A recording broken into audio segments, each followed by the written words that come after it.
All right, we are back on the Ultimate Sports Network. We are talking with interviewers, interviewing interviewers, and all that good fun stuff. So take it away, sir. Hello, everybody. My name is Alan. I'm the new content writer for Ultimate Sports Network, and I'm particularly focusing on writing about the NFL. I write a blog called The Coin Toss, and I try to look at both sides of the coin, and it's a coin metaphor, of course, for all of you who like the football. Personally, I'm a Patriots fan, but don't hate me for that.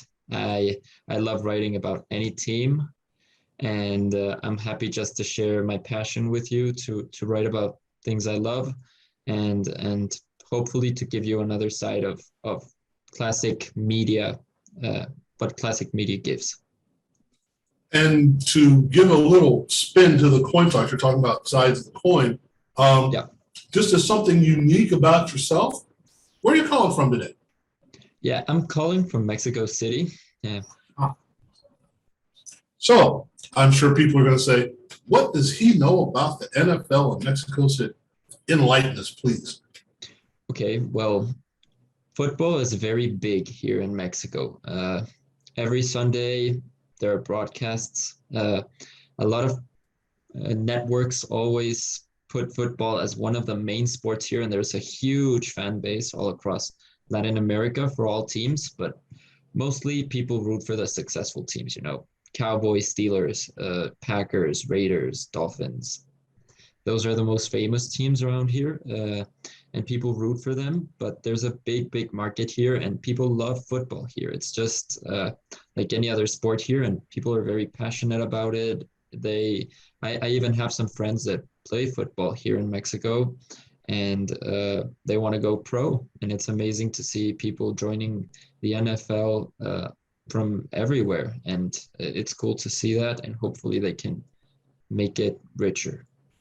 Well, we know they play a game or two in Mexico City every year, or try to. And the concept of the possibility of having a professional football franchise in Mexico City.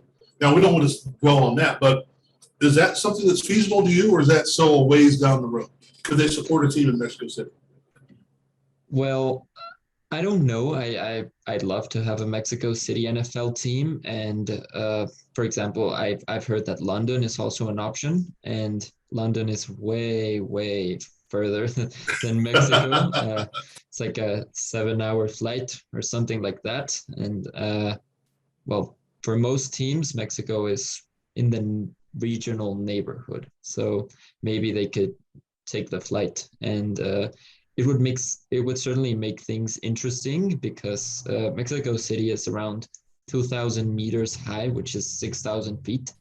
And that gives kicking field goal conditions, which are very unique. Cities like Denver have those. And once you play here, you can kick very long field goals. I remember actually the Patriots played the Raiders once, and the kicker back then was Steven Gostkowski, and he kicked a 62-yard field goal, which was good. Now, and we'll get off this in a second, but the amount of time it takes to get from, say, Houston to Mexico City, is that longer than it takes to get from Houston to Boston? Okay, the average flight from Houston to Boston is around, I'd say, 3 hours from central Midwestern areas, even in the South to the East Coast, especially in the North areas, like a 3-hour flight. And from Houston to Mexico, it's about a 2-hour flight. So yeah, it's actually closer. And from Mexico to Boston, it would be like 4.5-hour flight. Which is Boston to LA. So it's not really a big difference there. Okay, so we're looking at the Patriots in general, but the league in specific. Now we're still in the first quarter of the season, but what have you seen so far that's got you intrigued about what's happening in the NFL? Okay, I think first of all, the rookie class, the 2021 NFL draft class, is a very interesting class. We have rarely seen any new draft classes with 5 quarterbacks, and all of those quarterbacks have actually played in some way or another. And it's actually quite interesting to see how it's developed. Of course, you can also check all of those receivers like Devontae Smith, Jamar Chase, making big plays and contributions for those teams.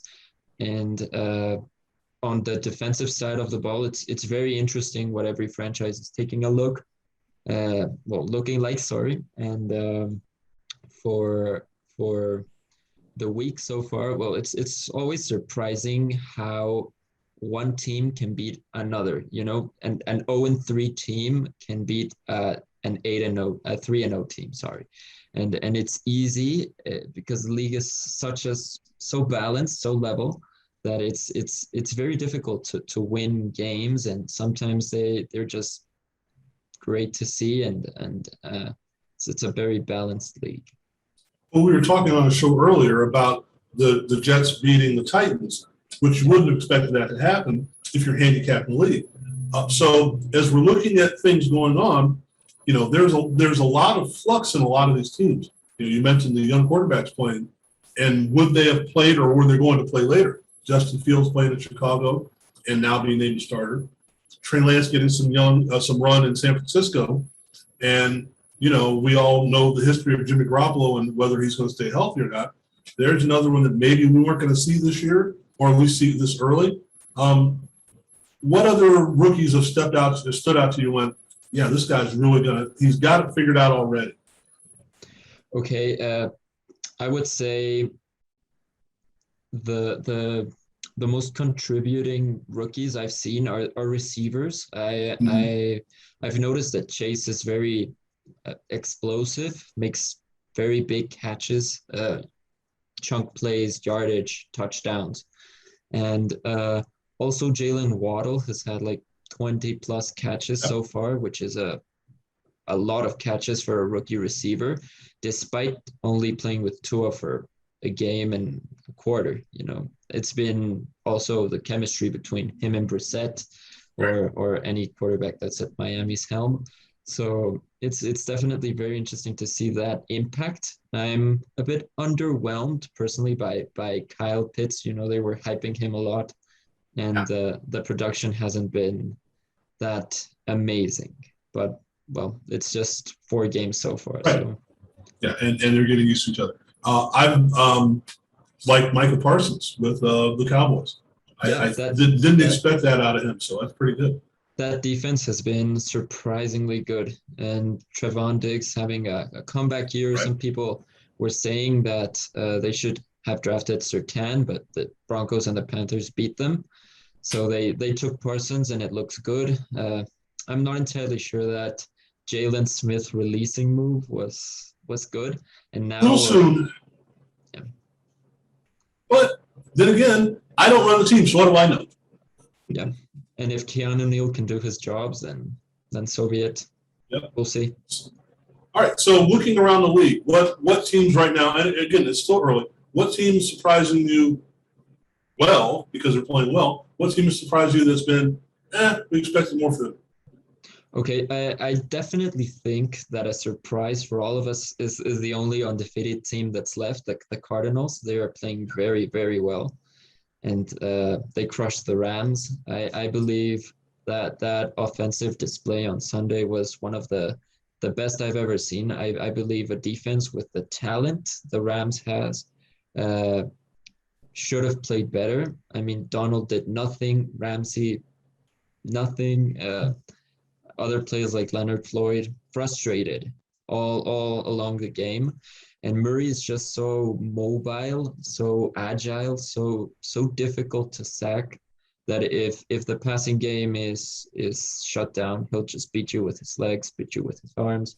It's been a very nice performance by the Cardinals. That J.J. Watt and A.J. Green additions have been very, very nice for them, especially as leaders for the team, I believe, and on the emotional side as well. And a team that's been a bit underwhelming for me. Well, you could say that by record, Kansas City, most of us expected that Kansas City would have played better so far. I mean, that loss to the Ravens was shocking, to say the least. They were winning in the fourth quarter by 11 points, and then that Edwards-Helaire fumble was terrible, and then follow up by a loss to the Chargers. And I get that the beginning of the season is always tough to find your footing, and you've got to find your groove. But it's week 5 and you're Yeah, losing games, so it's time to gotta wake get up, to right? work. Now, let's go back to the Cardinals for a second, because there's something interesting that's happening there. I think this is my own personal, and I love Larry Fitzgerald. Don't get me wrong, but I think it's been addition by subtraction. We no longer have to worry about how we're going to keep Larry involved in what's going on. We brought in AJ Green, we brought in Rondell Moore, who we spoke about before. So we said, okay, there's some other stuff going on here and more explosive play. It's nice to have that solid veteran that's going to cross into all that, but with the way Kyler Murray plays, you need guys flying all over the place. Yeah, they're very explosive, and I think it's been surprising for me that Chase Edmonds and James Conner can be a solid run game option. Uh, they don't have a particularly effective back, but they've played very well so far this season, and they definitely help Murray with sharing the weight of the offense, so it's not all pass game, and Murray himself can run it, so it's very simple in that way. Of course, the defense always helps getting more and more chances. Chandler Jones got 5 sacks against Yeah, Tennessee. that was great. Yeah. JJ Watt's there. I mean, a couple guys are very good in that Cardinals defense. Buda Baker, Byron Murphy.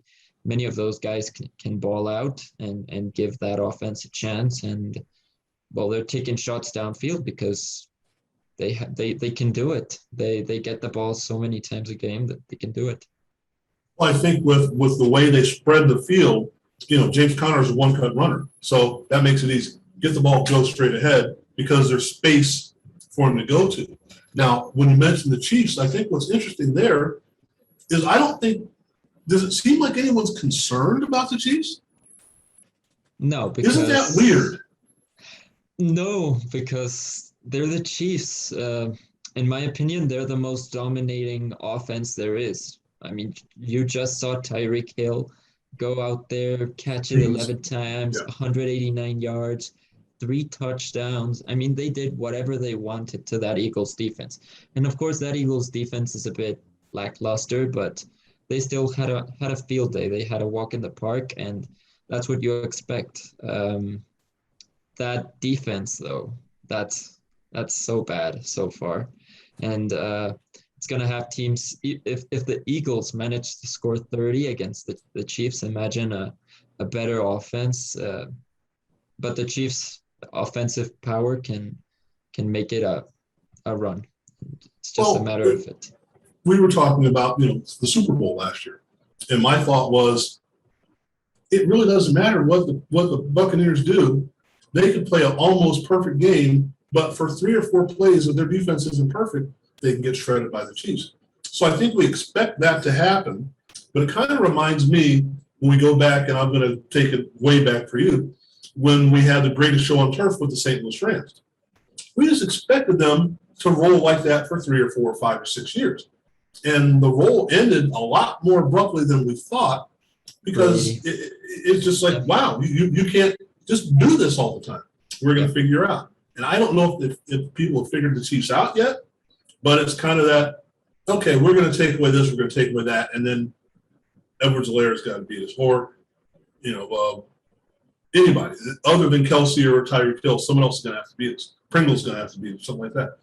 And they've been able to do that up until these last few weeks, and now what's going to happen? Well, I don't know. People have to start covering Tyreek Hill and Kelsey, and Kansas City has had a tough time finding a number 2 receiver. They tried it with Sammy Watkins. They tried it with Byron Pringle. They tried it with many other players, like I believe Hardman, there was Hardman, and a few other guys, and they just haven't been able to find the guy. I mean, those guys do a solid job, and they're very explosive, but I believe it's a one-faced threat.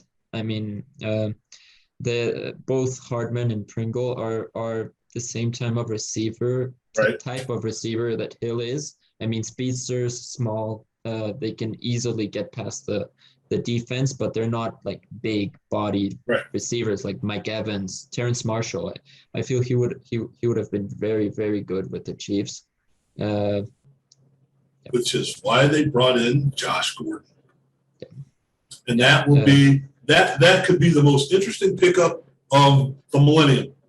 Because if he is the Josh Gordon that he was in Cleveland, he was a beast in Cleveland.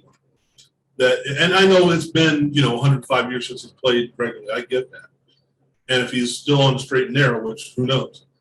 But if he can do a fraction of what he was able to do there, put him on the opposite side, you've got Hill, Gordon, Kelsey, then Pringle, Hardman. There's a lot going on there. So it'd be interesting.